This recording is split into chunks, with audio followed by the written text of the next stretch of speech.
ሰላም ኣምላክ ይዝሃልኩም ክብራት ኣሕዋተይ እንኳብ ሰላም መጻኹም ከመይ ኣለኹም? ኣነ እኳ ሰላም እየ እግዚአብሔር ይመስገን። እንታነ ሰላም ዘለኹ ኸ ሰላም ክትኮነለይ ልባዊ ትምኒተይ እዩ። ሎም መዓልቲ ብሓባር ኮይና ክንመያየጠሉ ዝመረጽክዎ ርእሲ ጉዳይ ኣብ ህይወት ኩላና ዘጋጥመና ጸልማት እዋን ዝምልከት እዩ። ብዙሕ ግዜ ኣነ እንታይ እየ በዲለ እዚ ኩሉ ዝበጽሓኒ ወይ ድማ ኣምላኽ ስለምንታይ እዩ ፈተና ዘብዝሐለይ ኢልና ንሓትት ንኸውን። ንሎሚ ግናይ እቲ ፈተናኺ ወይ ከዓ እቲ ፈተናኻ ንመርኻት ምዃኑ ዝምስክር ሓደ ሓቂ ክነግረኩም እየ። ክሳብ መወዳእታ ምሳይ ንኽጸንሑ ላይክ፣ ሼር፣ ሳብስክራይብ እንዳገበርኩም ምሳይ ንኽጸንሑ ትሕትና ይላወየኩም።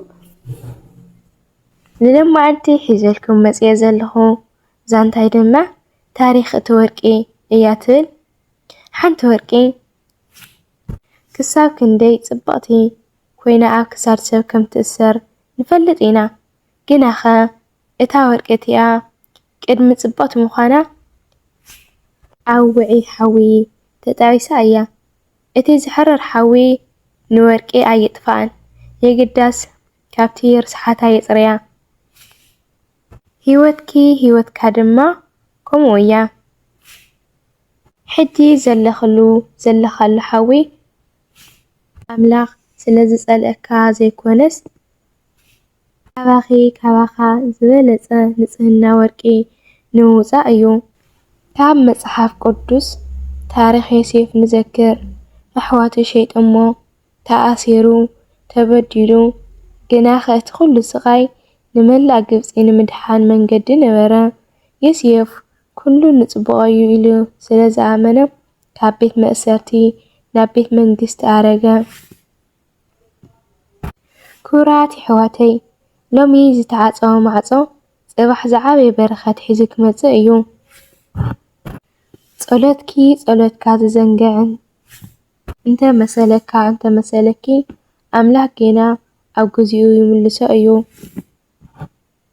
ከምቲ ቅድም ኢለ ዝበልክዎ ትሕትና ንጽህና ይሃልኺ።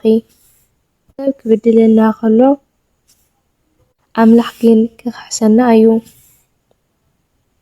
ስለዚ ክቡራት ኣሕዋተይ ካብዛ ቪድዮ ክንወስዶ ዘለና ቁም ነገር እንተሃልዩ ኣብ ጸልማት እዋን ኣምላኽ ምሳኻ ኣሎ ዝብል እዩ።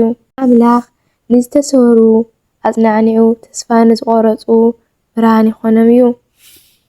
ሎም መዓልቲ ቪድዮ ተመቺኩም ላይክ፣ ሰብስክራይብ፣ ሼር እናገበርኩም ኣበራታትዑኒ። ርኢትኩም ድማ ሓሳብኩም ኣብ ኮሜንት እቕመጡለይ።